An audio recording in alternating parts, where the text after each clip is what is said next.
College football preview show presented by Yolked.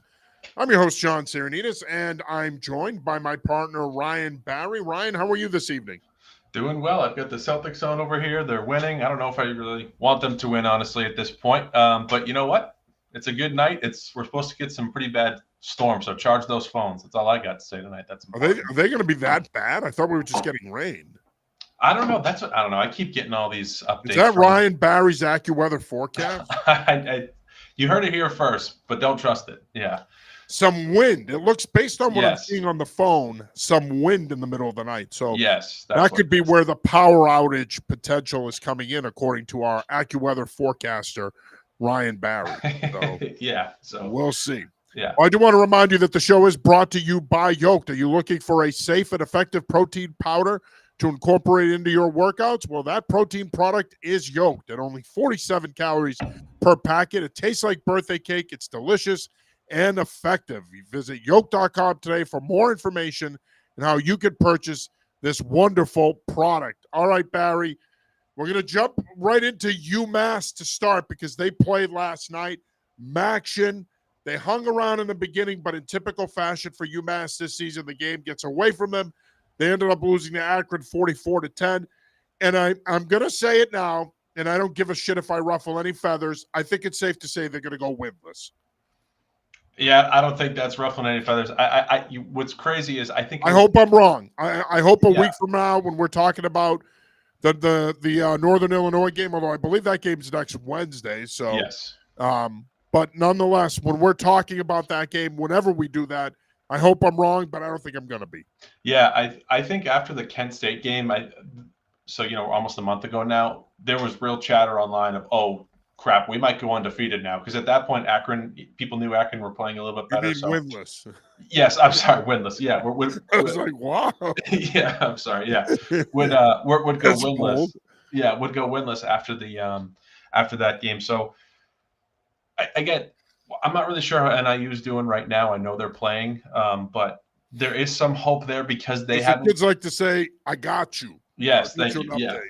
they haven't been very good this year, which is kind of surprising, especially after last year. So, They're down 35-3 to Toledo, so maybe there's hope next week. yeah, I actually do think next week could be sneaky closer than what we thought this week would have been against Akron. But still, last night was gross, and especially the second half, and it's just worse so now because it's the ultimate joke. Like the entire nation is watching. Like you got like Big Cat, tweeting, and Pete Thamel's chiming. Like everyone's chiming in about the program, right? And I think that's the hardest part, is just seeing just how much of a laughing stock it is. So there's just not a lot of positives to take away other than Grant Jordan came in, he looked okay a little bit, and people were saying maybe he should stay in, but it's really so striking how poor the running game is, and just how it's never been able to get going at all this season. And Hood was actually running the ball decent for them last night. Yeah. He wasn't bad. I mean, Rocco Griffin really didn't give him anything last night, but I thought Hood ran the ball well. You mentioned Grant Jordan. You know what? For a period of time there, after he had that 47-yard scamper, I'm thinking to myself, he needs to play more. Yeah. And I've been a proponent of starting Hairston and sticking with him to see what you have there. But after last night, I thought to myself, well, maybe Grant Jordan should be playing more. I thought that after the 47-yard scamper, but then he really didn't go on to do much else the rest of that game. So now I guess you could play both of them and use Jordan on some of that zone read, power read stuff. But I think at the end of the day, again, when you look at this team, there is some talent there. They don't have enough. The quarterback plays inconsistent. The offensive line isn't good enough. Outside of Gibson, they really don't have any other playmakers if Harding's not healthy. This is a team that lacks talent. And then on the defensive side of the ball, I mean, terrible pursuit angles, terrible run fits, piss poor tackling. They don't want to hit anybody, it seems, half the time. And then Bailey and his antics leads to him getting sent to the locker room. I mean, they're a mess right now, and that's putting it mildly. At 0-9, they've got 3 games left. They're a mess.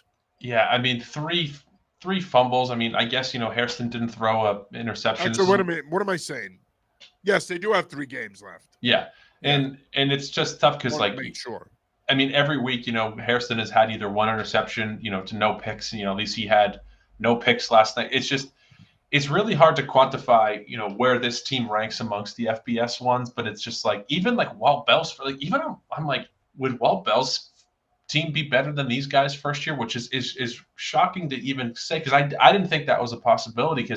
But it looks like it might be. So I don't know. Like, I know there is hope next week is at NIU, but there's just nothing here, and they're so injured, which is the worst part too. And like they're missing so many injuries, which I think always has to be reminded. But it's still no excuse. No.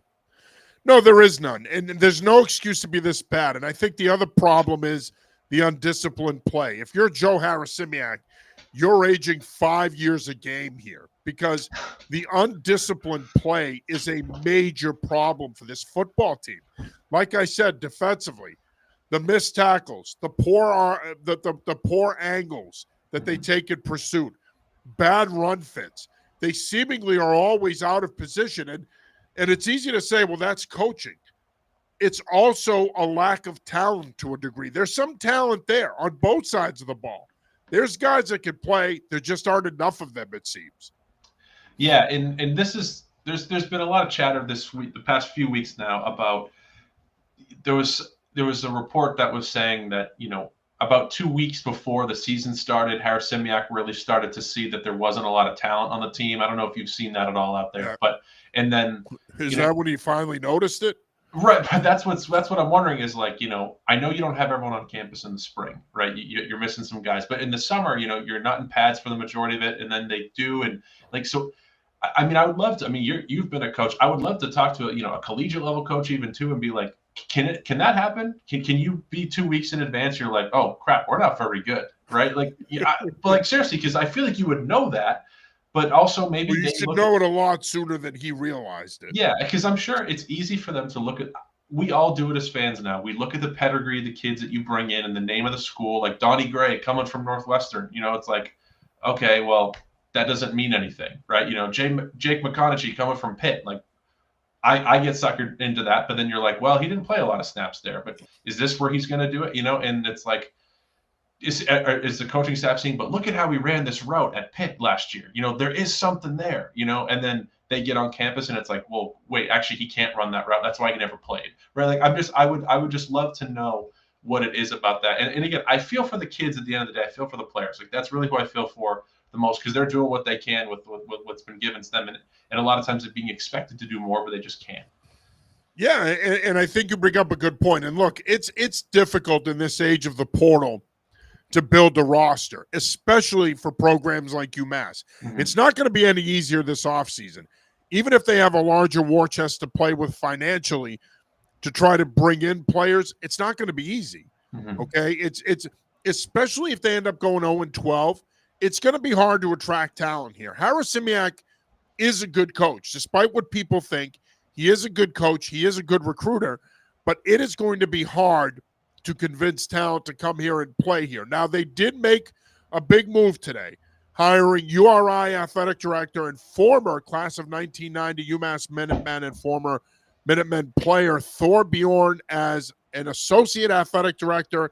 Bjorn is going to primarily focus on football. I've gotten to know Thor a little bit just being around the URI football program.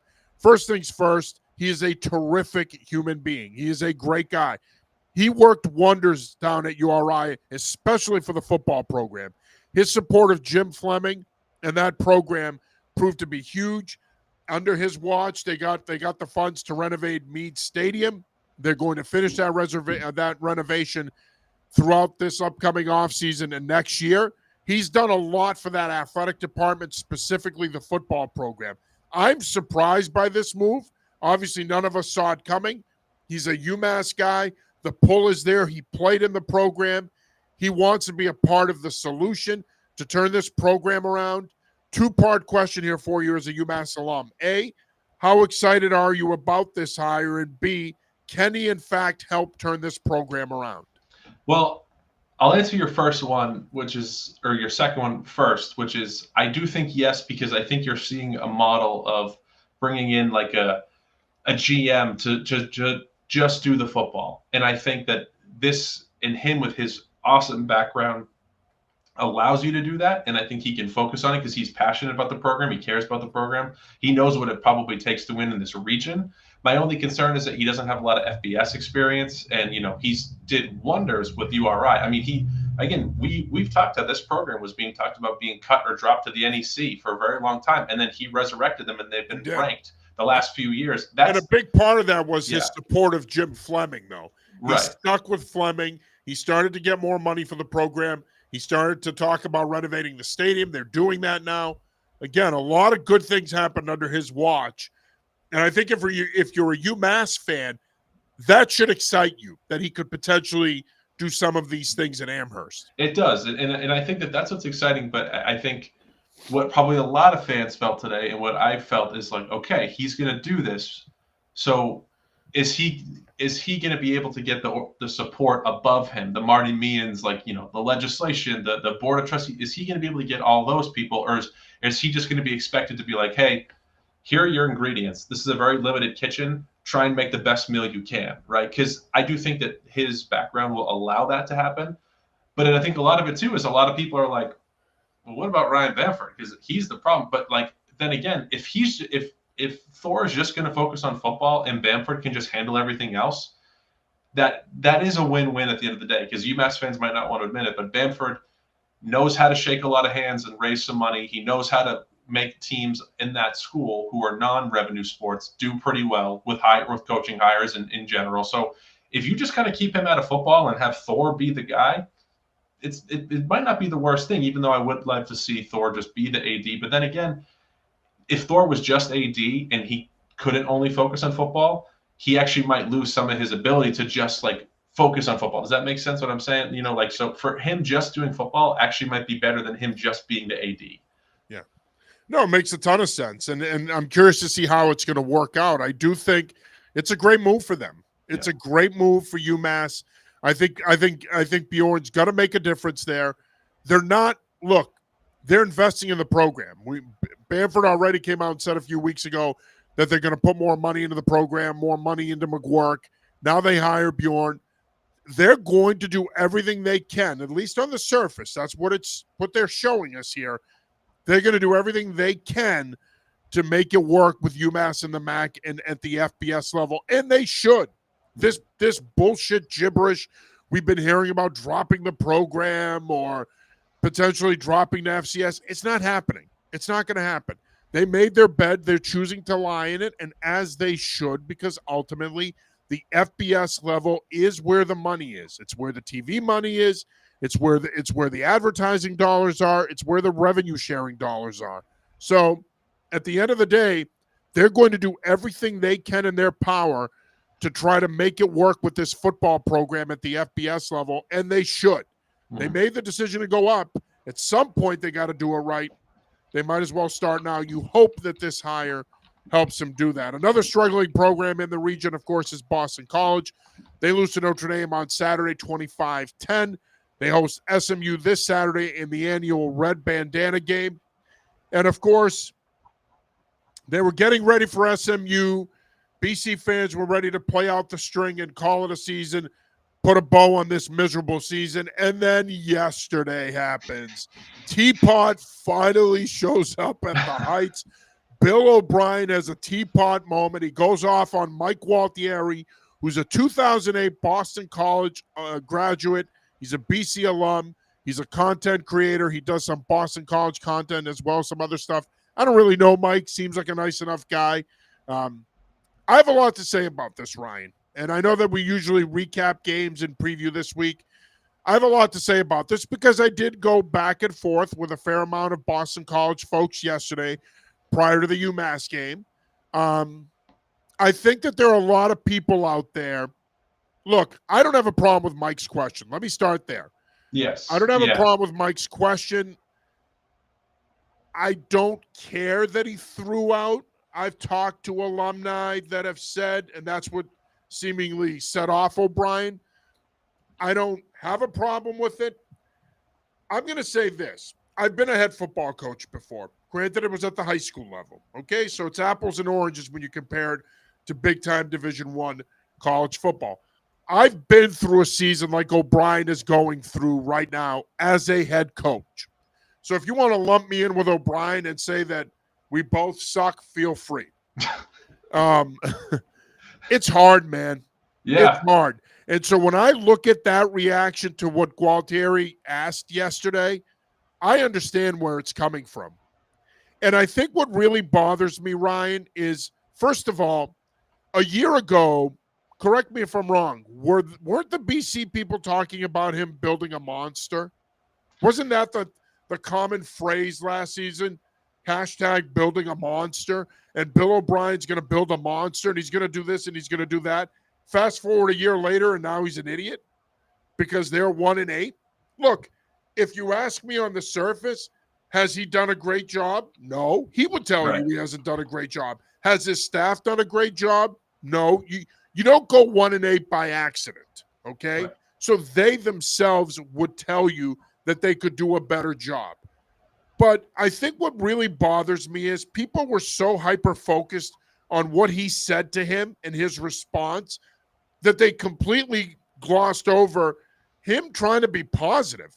He was just trying to be positive about where the program is and his outlook on things and his outlook on the rest of the season more than anything else. And the fact that these BC fans and all these people who all of a sudden, by the way, a lot of them have come out of the woodwork. They're all prevalent on X and they all have a lot to say. I don't know what their involvement in the program is or how much they support the program or they don't, but they had an awful lot to say considering some of these people were the same people that a year ago were talking about him building a monster. All of a sudden now they're bitching and moaning about the $5 million a year he makes. They're criticizing him as a coach. They're calling him thin-skinned and a bully and all this other bullshit. I find that interesting. It's great that they're standing up for their fellow BC guy who asked the question, but at the end of the day, why don't you, instead of sitting there on X and criticizing the coach and shitting on him after a year ago, applauding him and calling him a monster builder, why don't you be more productive with your time? And if you're going to be critical of him, be critical of him. That's fine. But to all of a sudden now attack him after a year ago, applauding him and pretending like he's going to build the greatest program in Boston college football history and ACC history, I help me understand that. I mean, do you think he came off thin-skinned? I think he came off thin-skinned isn't even the right term. It's like he's probably just he's pissed right now. He's pissed about how the season's gone. He didn't think it would go this way. He knows that alumni are upset. So I'm sure that he's probably embarrassed and is like, how the hell did it get here? His legacy is on the line from everywhere that he's been, right? Like he's angry and the thing is he cares. Like I don't think he's lashing out because he's just mad at people. Like he's petty. How let's say some coaches get towards the end of their tenure where you're like, ooh, I think there's going to be a split soon, right? I think that he's just pissed and he's trying to hold it all together. And he also knows that he's got to recruit people this coming cycle, right? He's got to put on somewhat of a brave face. So when a kid from Zavarian who's committed to BC next year as a 3-star is going to keep that commitment and try and stay at BC and know that this year was just an anomaly and that, hey, I still want to go here and I'm not going to decommit and go to Syracuse. It's just, I can see why fans are going to be annoyed, but I think that they're just mad at the situation. They're mad that they're not doing well this year, and they're going to get extra mad at outbursts like that. A little bit like, he is an adult. Sometimes it's like, come on, Billy O, like try and keep it together. I know that's your job, but I do think that he does have a passion and he does care. I think zero of that is, of this reaction is because he doesn't care. He very much does. I think what bothered me the most is this portrayal of Gualtieri as a victim. I mean, look, he's not the first guy that a coach has lashed out at, and he won't be the last. And while it's not as common as it used to be, once upon a time when you dealt with Mike Ditka and Bill Parcells and those guys, reporters routinely got yelled at. Yeah. They routinely got scolded. And yeah, that was a different time, and it was a more acceptable practice. And you didn't have social media, and people couldn't express how they felt about their favorite local reporter getting yelled at by Ditka, Parcells, or whoever else yelled at him. But, I mean, again, it just amazes me. And I guess a 1-8 season, and playing the way they have played will do that. But the fact that people are pondering his job status, the fact that people are, and I'm not saying you can't question the guy. Of course you can question him. He should be questioned after the season they had. Again, these are all things I think he would tell you in private, off the record, if he could. He understands that. He's been in this business a long time. He's been a successful coach in this business a long time. But this idea now that all of a sudden they're attacking him because of the way he spoke to this guy.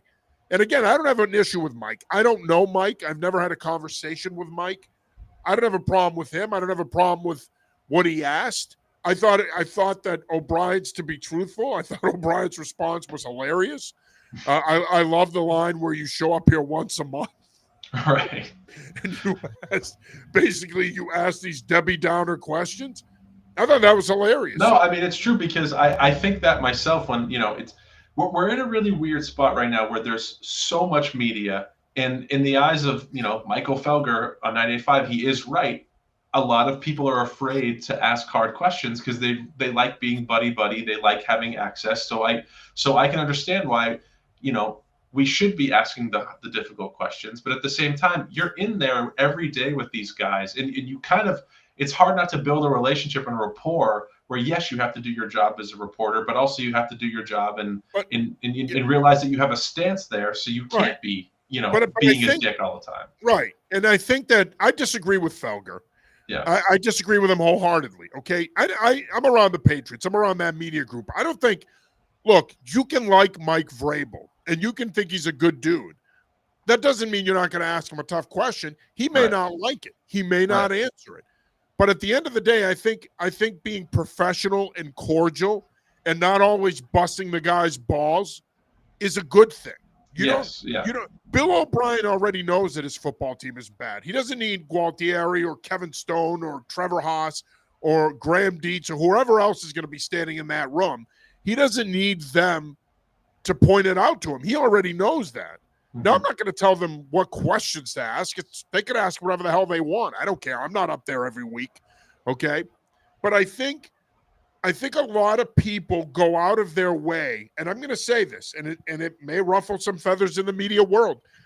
I think there's a lot of stupid-ass questions that are asked, to be honest with you. There really are. There's a lot of stupid-ass questions, and a lot of those stupid-ass questions do warrant curt responses sometimes because – quite frankly, they're just that freaking dumb, okay? Right. And like I said, I've been through what he's going through. And if people think I was a shitty coach, fine. Think I was a shitty coach. I really don't give a damn. But at the end of the day, I remember losing a game 7-0.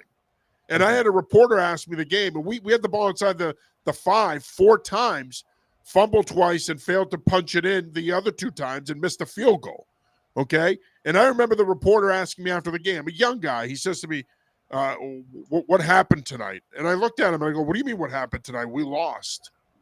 He goes, what do you think you need to do to get the offense going? I go, score points. Right. Finish drives. We didn't do either one of those things tonight, and that's why we're going home losers. Right. So, and again, he's a young kid. And I looked back on that and I was like, all right, I was being a prick to him. But at the same time, in that moment, I'm like, dude, I'm going through the worst season of my coaching career. I don't know if I'm going to be the coach of this program next year. And I've got you asking me stupid-ass questions after a 7-0 loss. What happened with the offense tonight? We didn't score. We lost. What do you want me to tell you? Yeah. So they do. They do. There are people in the industry, and I could be guilty of it. I could ask a stupid-ass question. I mean, shit, I've gotten the Belichick scowl by asking him a question or two he didn't like, but I don't care. I mean, I think it's thin-skinned if you're a member of the media and you get butthurt by a coach yelling at you. I think you're the one who's thin-skinned, to be honest with you. That means you can't handle shit in your life. So I think a lot of people took at what I said yesterday as defending O'Brien. I'm defending him because I still believe he could be the right guy to be the head coach of this football program. I'm defending him because I think he's a good coach. I'm defending him because I think he can turn it around. Now, if you disagree with me out there or anybody disagrees with me, that's fine. You're entitled to your opinion. But I'm not going to go on X and bash him and question his salary and defend some content creator who asked that question. I'm not going to do that because I don't have an expectation of people doing that for me if I ask a question and I get blasted, okay? And I'm not saying that Mike had that expectation. I thought Mike handled it well on social media. Right. But I think, again, the idea that a year ago the guy was building a monster and a year later now you're looking to run him out of town, I think that's hypocritical. And I think it says a lot about that fan base, to be honest with you. Yeah, I mean, it's mental gymnastics when it comes to the media relationship with a coach and a player. You know, it's you want to be fair, you want to ask tough questions, you also don't want to be a jerk, but you also have to accept that they're going to be human and have their days. It's just it's weird, you know, and you know, like I have my issues with pieces, and I don't, you know, it's like there's never a player after UMass games, like unless they win, right? There's never player availability. I could go to, and I know the stakes are different, but I could go to UNH and they could play Maine in 2 weeks and lose. And I know that Miles Thomason's going to be there no matter what if they lose, right? And it's like, why do you not have a guy with you there, right? It's like just because you're. By the way, the Boston College kids do speak after losses. Right. Owen McGowan and Lewis Bond both spoke last week after the Notre Dame loss. To me, that's a sign of you're like a real program. I don't mean to take a shot here at UMass because this is how a lot of people, I guess, think, you know, with the UMass piece. But it's a weird thing, media. And some of these questions, like you said, we do ask her, like, you know, so you punted there, you know, and it's like, are we asking because we care for the fans? Or are we asking just to ask a question, right? And it's just, I think a lot of times people ask a question.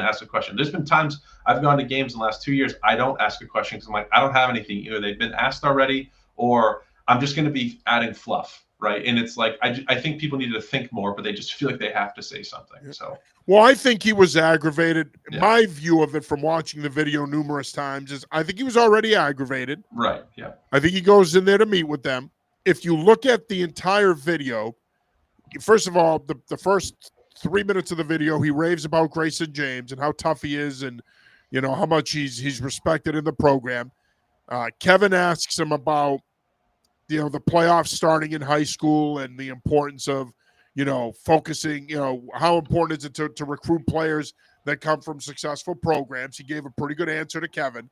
One other question was that SMU had bought billboard space in Quincy Market, or I saw that. Yeah, I don't know. And and to his credit, again, he didn't sit there and say anything bad. I think this one, and I don't even think it was the question. First of all, I don't really think he asked a question. He was formulating a question, and then he says, "I've spoken with," and that's what I think set him off. And from there on, he made him famous. He made Trevor Haas famous because he said, "What's up, Trevor?" And then he flipped out on Graham about SMU. So, I mean, hey, those guys will get a bump, though. They'll get a bump on social media. People love that shit. All good publicity. Yep. Yeah, absolutely. If you're those guys, it pays to get blasted by the head coach at BC. Yeah. But I think, again, what it comes down to is, and I don't want to go on about this anymore. We do have other programs to talk about.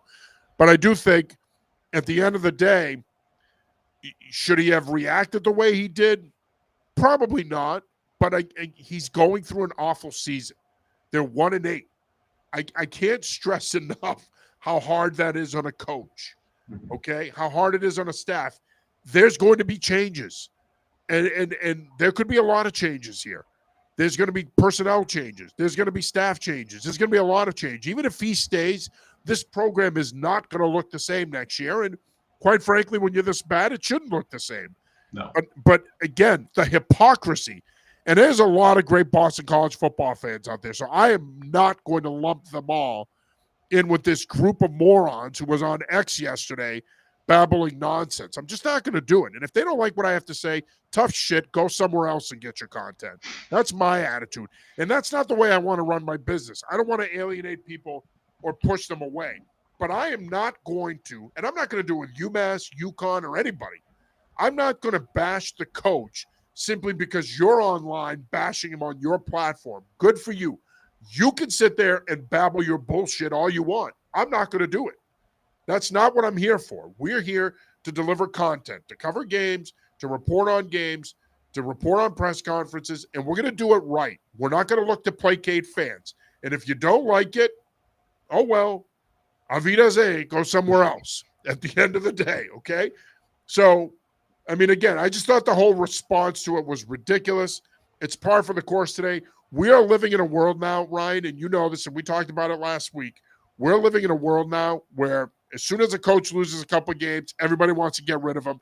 You keep doing that, there aren't going to be many good coaches left to hire. Yep. Yeah. So it's you got to pick your battles, and honestly, I don't think BC really wants to get into this year. No, with all these openings. Not the cycle. You are not going to upgrade over Bill O'Brien if you enter the cycle this year. It's not going to happen. There are too many good jobs, man. There are better jobs out there right now than this one. Right. So I hate to say it. I know Boston College fans don't want to hear that, but nobody cares about your highfalutin view of the program. The reality is LSU's a better job. Penn State's a better job. Florida's a better job. Those are all better jobs. And there could be other ones that are going to open up. If Lane Kiffin decides to leave, Ole Miss is a better job. Right. Yep. There's a lot of them out there. So if Marcus Freeman decides to leave Notre Dame for whatever reason, that's a way better job. So people need a reality check around here. And not for nothing, I've covered 2 games this year. Where are these passionate fans in the stands? I don't see too many of them. Maybe they need to be there more and support the program more rather than bumping their gums online.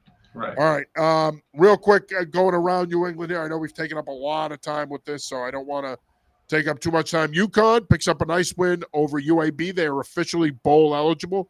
3rd time in 4 years under Jim Mora. Yeah, congratulations to the Huskies. Another, just another solid season, which again, we talked at length last week after they lost the Rice game. But, for Faniato to come out here again, still not throwing an interception. I thought we were going to – He's playing out of his mind right now. Yeah, maybe this is the week that we, jinx it. But it's 22 touchdowns is unbelievable. And 4 this week against UAB, who, not having the best season after firing Trent Dilfer. But I think it's still a really solid win. And it was a little close at one point, but then they pulled away. Yep. Taking a look at the CAA, UNH and URI were both on bye weeks. Bryant loses 35-7 to Monmouth. Tough season for the Bulldogs continues. Yeah, it's not looking like it's going to get any better. And to think that just, Albany is a decent enough game this weekend, but still, like, just to not be scoring points the way they have has been really challenging to see. We thought that this season for the Bulldogs was going to go in a much different direction after they beat UMass. It hasn't happened. And I think it's disappointing too, because you got the new facilities there. Obviously Brennan Meyer getting hurt really hurts this team. Right. But this is a program that it's a program that's in flux right now because you want to be good. And I think Chris Merritt is the right guy there, but you got to really get it going here. And this was a missed opportunity. They had a chance to really build some forward momentum. But, all right, we got a question here. Dennis Monahan checks in. Thanks for checking in, Dennis. Think Mora will move in after this year, given all the openings? I think that's a great question, Dennis. Yeah. Excuse me. Kevin Stone and I talked about this the other night. I think Jim is happy at UConn. I think at his age, if he and his wife are content, they're empty nesters. I think if they're content where they are, certainly the support has been there. A lot of the UConn alumni and boosters have put their money where their mouth is in terms of supporting the football program. I think he's happy. I think if they win another 8 or 9 games this year and he gets a pay bump, I think he's happy. Do I think he's going to be in the mix for some of these openings? Yeah, I do. I think that he could be a surprise candidate. There's not going to be enough good coaches out there. He has done a fabulous job with this program. So to answer your question, Dennis, yes, I do think he could be in the mix, but I still think he stays. I still think he'll be here next year. Yeah, it's really tough because I think the gap between programs these days is not as dramatic as it used to be because of NIL. If there's anything that has done, it is even the field. You look at someone like Kenny Dillingham out at Arizona State. Now he could jump to Auburn and probably make more money, but he's really set up well there. And if there's investment, you're in a conference you can win. You can get to the playoff. Like, I just think for some of these guys, it's unless you're in the echelon of echelon, which some of these jobs are, LSU, Penn State. I think if you're kind of in that middle part there, why would you leave? You kind of have it good. You have a short, longer leash for job security. And Jim Moore, like you said, might just be at that stage in his life where it's like, I guess I could leave and take the job. Let's say Kenny Dillingham gets hired by Auburn, right? And I guess I could go to Arizona State and I could make more money. He's a West Coast guy. He may want to go back. So he might want to do that. And by the way, we're not starting that speculation. No, just making an example. So he could do that, and it could be a good career move, and I think he could succeed at a school like that, just as an example. But it's like, I just don't think that's that big a jump. Now, him maybe wanting to win a conference championship, have a better shot at making a bigger bowl game, the college, especially if they expand it. Yeah, he's not going to have that at UConn like he might other places. So that is the only thing that if you're a UConn fan, I would worry about this time around, is the fact that this is where not having a conference kills you. So yeah, but no, I agree. Thanks for watching, Dennis. We appreciate it. Thanks for checking in. How about Maine? Break out the Black Bears 5 in a row after beating Stony Brook 28-21. It really makes those early season losses, we said it last week, count so much more. But you know what? They've looked right past it. Stony Brook was a CAA favorite coming into this year, and they've got pretty decent enough schedule to go. Next week. And it's there's that Stonehill loss is going to kill them, because again, they win that Stonehill game, they're probably in the conversation right now for an at-large bid. And right now, unfortunately, they're probably not there at CAA or bust. But just the fact that they've been able to turn this around, 0-4 is a hell of a hole to start from. So and look, admittedly, I hate lamenting that loss, but they'd be 6-3 right now. Yeah. And to your point, if somehow they ran the table, they'd probably be looking at an at-large playoff berth potentially. Right, and it's hard because if there's one thing that they have done a great job in, it's not looking back; it's looking forward. Yeah, no, I agree. And Jordan Stevens has done a phenomenal job there with that program.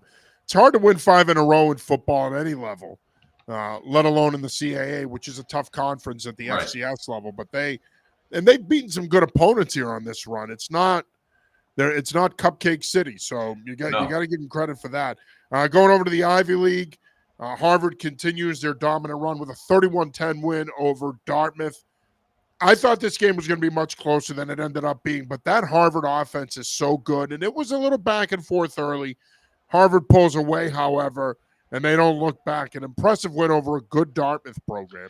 Yeah, I think as much as it is about how strong Harvard is, I think that, a lot of it is their defense too, as we've talked about, but just I do think Dartmouth are missing a few guys at the skill positions to help out a Grayson Saunier, and the run game just couldn't get going. I mean, that's Harvard's trademark is their run defense, but still, it's full credit to the Crimson, and they're flying right now. And this was one of their biggest obstacles that they had left before they go to Yale. I mean, I think that Penn game is going to be very, very sneaky challenging, but just this was one of the hurdles that they had to get by, and this is one of the trip-up games, and they made it easy. And we know how big Harvard-Yale is. It looks like that game's going to have major league implications, especially now with an FCS playoff berth on the line. Bulldogs pick up a 24-10 win over Columbia. They're starting to roll now. Dante Reno's getting comfortable in that offense. Joshua Pitzenberger, we know what he can do. He's one of the best players in the Ivy League. This Bulldog team is humming right now. And, of course, you're going to get an up-close look at them over the weekend on Saturday. Yeah, I'm excited. It's going to be cool to see what they can do. I mean, seeing them a couple weeks ago against Dartmouth, was a little up and down, but they've won 3 straight games since that loss, and they were leading in that one. So no doubt that they were pissed about that. And I think that they were maybe thinking they left some points on the board against Columbia, who has been just seemingly getting waxed every week they play. Their downfall is something else. They won a share of the Ivy League last year. John Poppy did a great job there. Right. I hate to say it because he's a good coach and a good guy, but it seems like they've come back to earth here. Right. So we'll see. But I mean, I think the biggest thing is, sometimes it just takes people to settle in, and Dante Reno's really settling in at this point. Yeah, he is. He really is. And if they have any balance in that offense with that passing game, they're going to be a tough out. Brown losing to Penn, 28-21. Look, the Bears were 3-1 just a few weeks ago. They've now lost 3 in a row. They are now 3-4. I mean, what are they got to do to turn it around? Obviously, they host Yale on Saturday. It's not going to be easy. It's hard because we said this has just been kind of their MO, and again, it's a close game on the road. That's the worst part, like they weren't totally out of it, but they can't stop the big plays from happening, and it's not like Penn did anything totally special, I think, in this one, but they can't stop the run. So I mean, it's not helpful that you're going to get welcome Pitzenberger in this weekend. Yeah, no, not with that running game, and he gets going and he becomes a factor in that one. And I think if you're a Brown fan, the disappointing thing is you beat URI, you beat Bryant, you're the state champ. You get off to a 3-1 start. You look like you're playing with confidence. You have a lot of momentum, but then that Princeton game really set them back, and they haven't been able to bounce back. And that's kind of been the story with this program under James Perry, where you see glimpses of it, but then there's just not enough consistency there for them to sustain it and be a player in the Ivy League. And then obviously that is the goal there. Hopping over to the NEC last week, Sacred Heart, New Haven. The Pioneers beat the Chargers 35-20. Nice win for the Pioneers, who improved to 6-3 on the season. They have Merrimack coming up. Actually, I take that back. They have Mercyhurst this week, Merrimack next week. Central Connecticut State survives against Long Island 10-7, but that keeps their NEC championship hopes alive. Stonehill loses to Robert Morris 20-17, all but eliminates them in the NEC. But if they go to Central Connecticut State this weekend and win, now they're in position to potentially get a piece of the pie. Thoughts on the NEC and what we saw last weekend?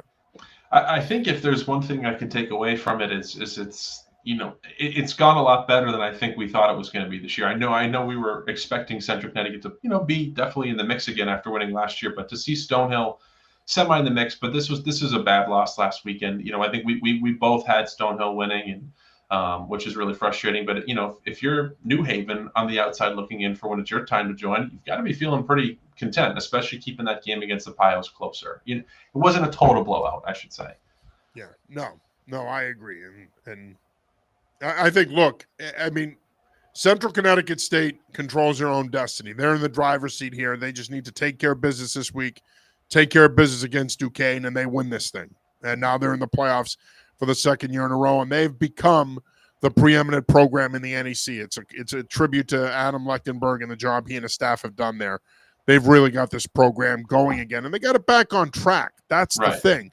Yeah. This is a program that for a long time was successful at the Division I level. They can do it again. Going over to the Patriot League, tough loss for Holy Cross last week. Really one of those things where the Crusaders played well enough to win, but ultimately fall to Lafayette 21-13. They return home. Actually, they're on the road this week, taking on an undefeated Lehigh team. It doesn't get any easier. No, they're just the kings of the close games, and they don't have enough skill positions this year, unfortunately. Yeah. No, and Lehigh's really good. Lehigh beat Yale earlier this year, so yeah, this is going to be a tough game for Dan Curran's squad. And look, you hate to say this, right? Because I say this to people all the time, Ryan, that when you've been so good for so long, and they were good for a good period of time under Bob Chesney, and Curran was able to carry some of that over in his first year, inevitably your talent level is not going to be what it's been. Mm-hmm. And when you hit that roadblock, you're going to have a season like this. And I think this is going to be a good opportunity for Curran and his staff to reset things here and really chart a course for this program moving forward, because now he can really put his imprint on this program. Whereas last year you had your guys, but you were also still winning with some of Chesney's guys. This is going to be a reset year, and moving forward, Curran and this staff are going to be able to really reshape and build this program the way they want it to look when they're competitive again. So it should be pretty good. You are watching the College Football Preview Show presented by Yolked. I'm your host, John Sarianides. As always, I'm joined by my partner, Ryan Barry. Just a reminder that if you're looking for a safe and effective protein product to incorporate into your workouts, give Yolked a chance. At only 47 calories per packet, it tastes like birthday cake. It's delicious, it's all natural, and it's effective. Visit Yolked.com today for more information. All right, let's jump ahead to this week and preview some games here. And of course, UMass played last night, so we are not going to be talking about the Minutemen tonight. They play again next Wednesday against Northern Illinois. I suppose we could preview that one, though, right? Yeah, I guess. I mean, we can at least make a pick from it. I mean, let's do it. Screw it.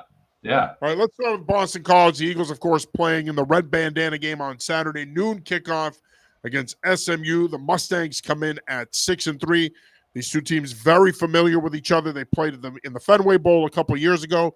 SMU beat BC at home last year. BC looking to avenge that loss. There's talk that there's bad blood between these two teams. Then BC is downplaying it. O'Brien downplayed it yesterday. He is scheduled to meet with the media again tomorrow. SMU is favored by 11.5 in this one. Eagles played Notre Dame tough. I thought they came out. They played with a lot of pride last week. They played hard. They just ran out of gas. Weren't good enough. Are they good enough to potentially knock off SMU on Red Bandana Day?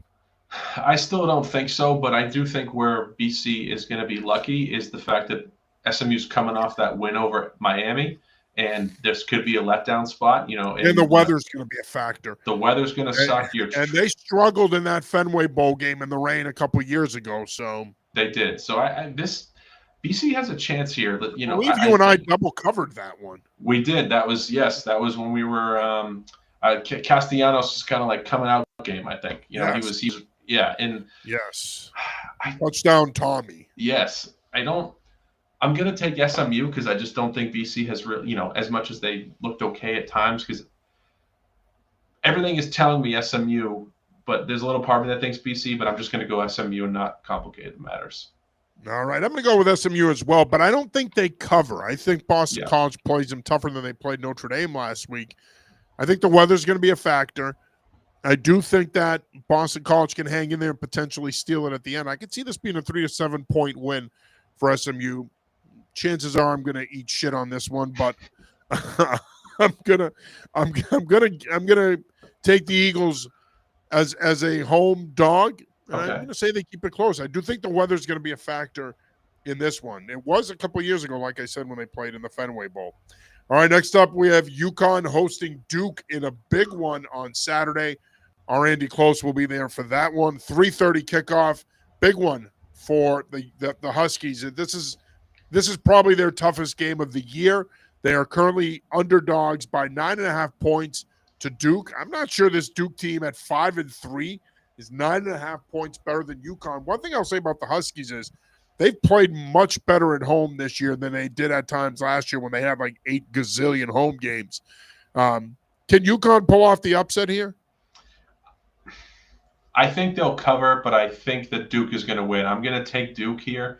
But if I'm an FBS program, I'm thinking about Jim Mora.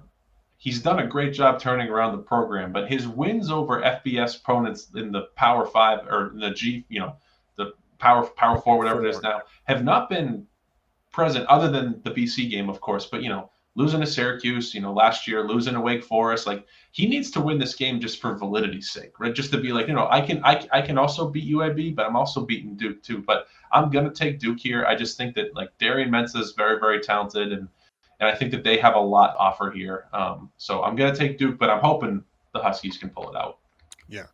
I'm going to go with Duke here as well. I don't think they'll cover. I think UConn will play them tougher. I am also hoping for a UConn win, so we shall see.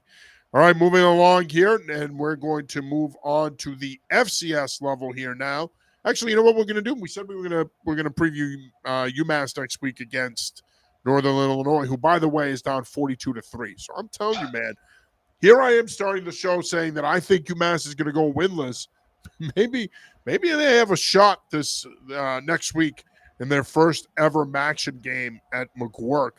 Of course, Northern Illinois will be coming into that game at 2-7. They were coming into tonight at 2-6.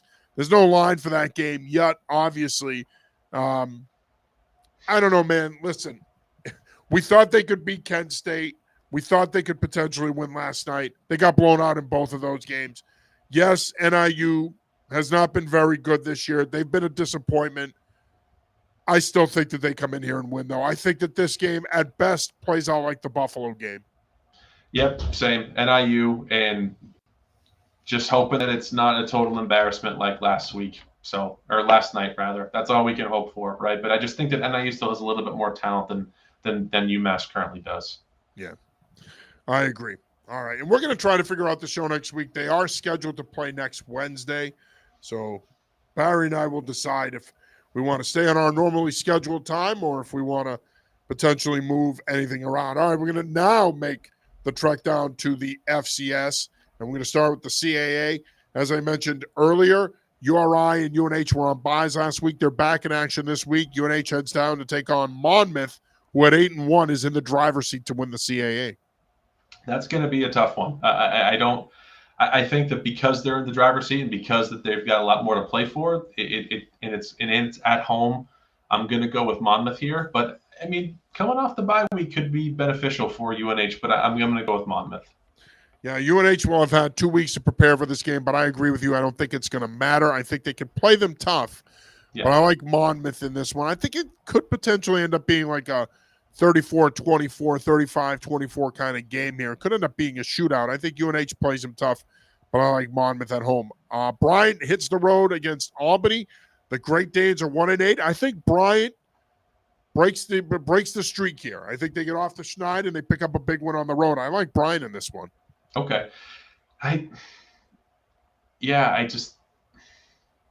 Neither have shown me anything, but don't forget New Haven beat Albany at home earlier this year. So that should factor into your thought process, my friend. Just saying. Right. Yeah. I'm trying to remember that fact, but I'm going to, just for the adversarial sake, I'm going to take Albany here. I mean, they were able to beat Cornell for their one win this year, which I find, pretty, I know it's crazy, isn't it? Yeah, their I know. One win is against an Ivy League team, and they lost to an NEC team. No disrespect to New Haven, but of course, yeah. But I'm gonna take the Great Dane just because they're at home. I think that Bryant would have the line over them here, but being at home. Maine has an opportunity to make it 6 in a row when they hit the road at Hampton, and I think they will make it 6 in a row. I know that this could be a potential trip-up game. I don't see it happening here. Give me the Black Bears. I think they go down to Hampton and they take care of business. I think they win by 7 to 10 points too. Same. Give me the Black Bears. I think that they're just going to keep on rolling, and if anything, they're going to be setting themselves the fall. And the disappointment's not happening yet. It's going to happen against URI or UNH if the season kind of implodes, and they take themselves out of that conversation. But Hampton's not going to be the one to do it. Maine's last 2 games, home against URI, at UNH for the Bryce Cowell Musket. So that's a tough finish, but it's going to make for 2 great games in the region. All right, next up, we're going to go over to the FCS Independents. We have Sacred Heart hosting Lynchburg at home. The Pios are currently 6-3. It says Lynchburg on the schedule, but I thought it says Lynchburg. They should win. So I think we're both going to pick up. I think we're both going to pick the Pioneers here. I'm assuming we are, and I just don't know what the hell Virginia Lynchburg's deal is. I feel like they pop up on everyone's schedule, like for some like the Sacred Hearts and Merrimacks of the world. I don't know who they are. I don't know what division they are. They don't even have a logo on ESPN. I don't know who they are. They seem like fake. Like, do you remember that? Remember what was that fake school that came out years ago in high school? Do you remember that? Capital Prep or something like that. Yeah, and they played IMG Academy. Like, that's who Virginia Lynchburg is to me. Like, just a bunch of grown adult men playing somehow. So yeah. Merrimack hits the road against New Haven. Should be a pretty good game. Warriors at 3-6, Chargers at 4-5. Give me New Haven in this one. You know what? I don't like to pick against Merrimack, and I think Mike Genetti's teams play good defense, but they're struggling on offense right now, and they've been very up and down this year. I think this New Haven team has a chance to not only get back to 500, but they got their statement win against Albany earlier this year, but I think that this would be a bigger statement in a lot of ways if they won this one. And, of course, Merrimack playing for the fabled Yankee Conference title next week against Sacred Heart. I mean, that's a whole nother issue. But what do you like in this one? I'm going to take Merrimack just because this is now or never for them. Like this, it's been a really rough season offensively. This is one of their last game before they have to take on, Sacred Heart for the Yankee Conference. So Give me Merrimack here, but I think this is a great spot for New Haven. Yeah, it would be a big win for them if they could get it. Going over to the Ivy League, Harvard hits the road this week to take on Columbia. I think the Crimson keep the good times rolling here. Columbia coming into this one at 1-6. Crimson at 7-0. No one has stopped Jaden Craig in that offense, and it certainly isn't going to be Columbia this week. Yeah, give me Harvard as well in blowout fashion. Yeah, and that running game is going now. I mean, again, they're going to be tough to stop. I think the only team in the Ivy League right now that has a shot against them is Yale. Mm-hmm. As always, that game to end the season, the game, is going to have huge ramifications, as we said earlier. Game you're going to be at on Saturday, Yale at Brown. I've covered this game in the past. It's a terrific, terrific matchup. Should be a good one again. Yale is rolling right now, playing some good football. They come into this one at 5-2. Brown loses if 3 straight or 3-4. Can Brown pull off the upset here and derail Yale's Ivy League championship hopes? I think this is going to be closer, but I do think it is going to be a Yale win. So give me the Bulldogs. Yeah, look, I think Brown can play with them and make it competitive. And this Yale offense has been very hit or miss. They've looked good the last couple weeks, but as you said, they left some points on the board last week against Columbia. Tony Reno's squad has to clean some things up if they're really going to position themselves to potentially win the Ivy League and get that at-large playoff berth. They're going to need to play better down the stretch here. I'm going to pick Yale as well, but I think Brown is going to be feisty, and they're going to stick around and make this a competitive game. And finally, Princeton visits Dartmouth. Give me the big green here to bounce back after losing to Harvard last week. I think Grayson Saunier and company find their footing again on offense, and they pick up a big win over a decent Princeton team. Yeah, same. Give me the big green. I like them in this one to bounce back. All right. And we are going to move on to the NEC. You know the NEC? Yeah, you know me. All right, we've got Stonehill at 3-6, visiting the 6-3 Central Connecticut State Blue Devils. Give me CCSU here. I think that they're in the driver's seat here. They can smell it. I think that this will be a better game than we think. I think Stonehill, they're playing much better on offense the last few weeks, and their defense has been pretty good all year. I could see this being a close game. Could I see a Stonehill upset? It wouldn't shock me if that happened, but I don't see it ultimately. I like CCSU in this one. Could be one of those 24-21, 24-20 kind of games.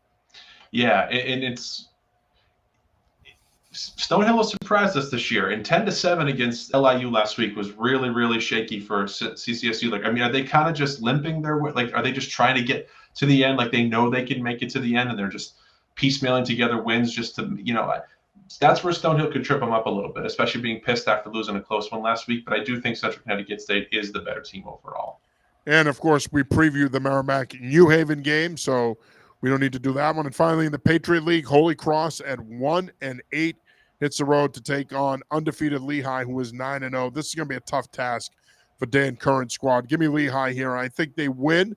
I think Holy Cross can play them tough, but I still like Lehigh here by 7 to 10 points. Yeah, this may be the game that, similar to the Harvard one where it's not super close. So give me the Lehigh as well. Yeah. All right. Final thoughts here before we wrap. Final thoughts before we wrap it up here, Mr. Barry. It's too bad it's going to be a little bit potentially rainy on Saturday, even though I know we need the rain and all that jazz. But it's going to be another great weekend. We have high school football playoffs starting. Patriots, really looking solid. So it's crunch time for our college football teams, which makes these games extra special. Yeah, it really is, and that's the thing. Ultimately, I think we're getting that time of the year now where it's the best time of the year when it comes to football. You've got the MIA playoffs here in Massachusetts. You got the playoffs starting in Maine, New Hampshire, Rhode Island as well. And you're getting to the nitty-gritty here in the college football season. And you got URI still in the mix in the CAA for a potential title run and an at-large playoff berth. Maine is making a late push here. Central Connecticut State is in the driver's seat, as we said, in the NEC. Harvard in the driver's seat in the Ivy League.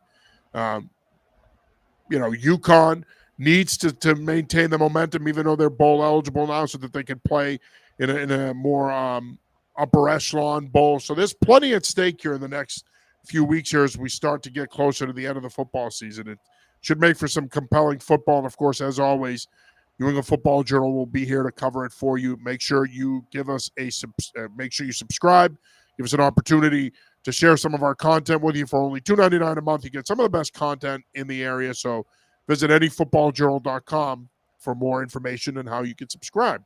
That'll do it for this week's episode of the College Football Preview Show. For Ryan Barry, I'm John Sarianides. We will be back with you next week. Until then, get out there and enjoy the games. And as always, be happy, be healthy, be safe. Peace.